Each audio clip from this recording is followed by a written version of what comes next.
Alforme, rebonjour. Nous sommes maintenant à la dernière vidéo de la création d'un V10 partagé. Vous avez vu avant la puissance du produit, donc on va juste revoir certaines choses qu'on a déjà vues pendant le lab. Donc intéressant de revoir un petit peu comment fonctionnent les périphériques cibles, c'est-à-dire les Master Target Device. Qu'est-ce que c'est que le périphérique cible? Lors de démarrage boot order, est-ce que je boot à partir de disque ou du V-Disque? Et le logiciel CibleMet, le Master Target Device Software, qu'on a installé d'ailleurs tout à l'heure, et puis XenConvert. Alors, périphérique cible, c'est quoi? C'est une machine sur laquelle le master est installé. Voilà, on l'a vu tout à l'heure, c'est là Windows 7 Master. Voilà ça. Voilà le logiciel. Et puis, vous vous rappelez, on l'a installé, ce soft. Et puis cette machine peut être une machine virtuelle ou physique, aucun problème. Je veux dire que ce soit une machine virtuelle master ou j'ai une machine physique que je dis master, pourquoi pas, je peux évidemment le faire la même chose. Et puis le même type de machine que le master créé dans XenDesktop 5.6, exactement le même principe. Donc quand vous installez ce logiciel, une fois que vous l'installez, après, une fois que sur la machine cible, on va déterminer sur quel disque la machine devra booter une fois la communication établie avec le PVS host. C'est-à-dire que, effectivement, une fois que j'ai pris cette machine master et que j'ai créé le V-Disque,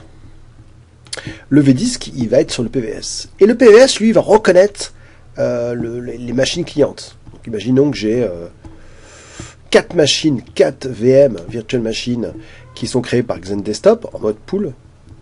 Eh bien, ce qui va se passer, c'est que je vais identifier dans PVS les MAC adresses de ces machines-là. Donc là, c'est automatique, ça se fait automatiquement. Et après, avoir à moi de les mettre, évidemment, dans les beaux endroits, bon catalogue, pour que le PVS sache que le V-Disque créé là-dessus, ce V-Disque, va être sur lequel il va booter. Donc, dans PVS, je lui dis, est-ce qu'il faut que ces machines-là bootent à partir du disque local? Bon, là, pas vraiment d'intérêt. Ou alors, on y est à partir du V-Disque ou lecteur de floppy. Bon, ça, c'est terminé, on n'utilise plus. Donc, c'est l'ordre de démarrage qui est important. On l'a vu au niveau du lab et je vais vous remontrer juste après. Le logiciel, le CibleMètre, vous vous souvenez, c'est le logiciel que j'ai installé sur le master. Alors, qu'est-ce qu'il contient? Il contient plusieurs services, plusieurs free d'un process. Le premier, c'est PVS 10 virtuel. Il va écrire sur le disque du master vers le V-Disque. Ensuite, dans le PVS réseau, lui, il est important puisqu'il communique entre le PVS et le CibleMètre. CibleMètre, c'est machine master, pour ceux qui veulent la traduction. Le PVS SCSI Miniport permet au V-Disque d'être monté sur le master. Donc ça, c'est important. Et la première fois, vous vous souvenez, on a créé le V-Disque. Et puis automatiquement, après, le PVS va dire « boot-moi sur le disque local pour pouvoir envoyer la config vers le V-Disque ». Le PV assistant d'image, c'est la création du V-Disque.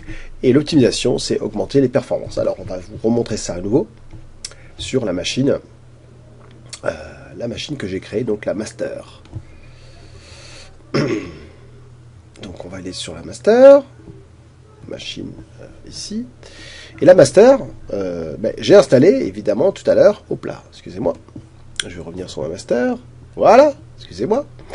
Et puis là, je vous souvenez, j'ai installé le soft, ce soft qui vient du Z, qui est le soft qui va permettre de prendre la machine et de la transformer en V-Disque. Vous voyez, et c'est là où j'ai l'image wizard ici, qui m'a permis justement de prendre le contenu de cette machine et la transformer en V-Disque. Si on regarde les services ici qui tournent,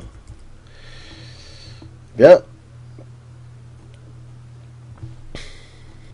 j'ai un certain nombre de services ici qui sont responsables pour la création du V-Disque. Voilà, donc là c'est des services par ICA, mais après j'ai des services pour le PVS. Voilà, et puis tous les process dont je vous ai parlé tout à l'heure. Alors, vous voyez par exemple un des petits utilitaires qu'on a, c'est la possibilité de montrer ici le V-Disque attaché. L'autre c'est d'optimiser. Vous voyez ici Pooling Service Device Optimizer. Pareil, je peux optimiser et disabler. Tout ça, ça fait partie de ce petit produit que vous installez sur la machine master afin de créer le V-Disque. Ensuite, comment on boot sur ce qu'on vient de créer? Vous vous souvenez, cette machine-là, au début, je lui dis, alors là, la MAC adresse de la machine, c'est là, on détermine, après le nom n'est pas vraiment important, c'est surtout la MAC adresse qui est importante. Et si je fais un properties ici, Eh bien, en VDisk, alors on va plutôt aller ici. Voilà. Voilà. Donc je retourne en Properties, j'étais bien. Hein. Et puis ici, j'ai Boot from VDisk. Vous voyez, donc c'est. Alors je peux lui dire pour le hard disk, mais là, il n'y a pas vraiment d'intérêt. Je le fais peut-être la première fois pour qu'il boot sur le hard disk le temps que je crée le VDisk. Mais là, c'est le boot. Voici la MAC adresse, le port. Le VDisk associé. Hein. Les statuts, l'authentification, le logging. Donc plusieurs informations intéressantes. Après ici, j'ai mon VDisk. Ici, mon VDisk, je vois qu'il est actuellement bloqué. Pourquoi? Parce qu'il est connecté à cette machine-là, Device Connection. Donc là, je peux en avoir... là, si je crée une collection après dans Xen Desktop, vous le verrez de 10 machines, je les verrai tous ici, qui utilisent le même VDisk, qui est donc celui-ci. Hein. Et puis sur celui-ci, j'ai également des informations, load balancing, si j'ai plusieurs serveurs PVS. J'ai également la possibilité de faire un file properties pour voir le mode, donc le mode standard, hein, ou le mode private, hein, donc ça dépend ce que vous voulez faire, l'identification, le volume licensing, les options. Donc il y a plein d'informations très intéressantes. Voilà, alors c'est vraiment une petite vidéo qui remontre ce qu'on a vu dans le lab. XenConvert, c'est quoi? C'est un utilitaire de chez Citrix qui permet de convertir une machine physique ou une machine virtuelle directement en VDisk, puisque lui, il va créer un VHD. Donc ça, c'est quelque chose d'intéressant. Hein. Vous pouvez aller voir un peu comment ça fonctionne sur le web. Donc si je vous montre. Voilà, donc là, vous avez des petites informations sur donc ce XenConvert. Donc comment il fonctionne, comment je peux récupérer des machines VMware, Hyper-V. Voilà, donc un guide complet. Donc c'est bien de l'utiliser également pour l'assertif, voir un petit peu comment ça fonctionne. Donc convertir une machine virtuelle directement en un VHD. Voilà, donc ça peut être une des solutions que vous avez. Voilà. Donc, petite vidéo très rapide, hein, à peine de 10 minutes, où on a vu les périphériques cible maître, l'ordre de démarrage important, le logiciel cible master target device software et le XenConvert. Voilà, je vous remercie, puis je vous donne rendez-vous à la prochaine vidéo. À tout à l'heure, à très bientôt, toujours avec Alform, prêt à être formé.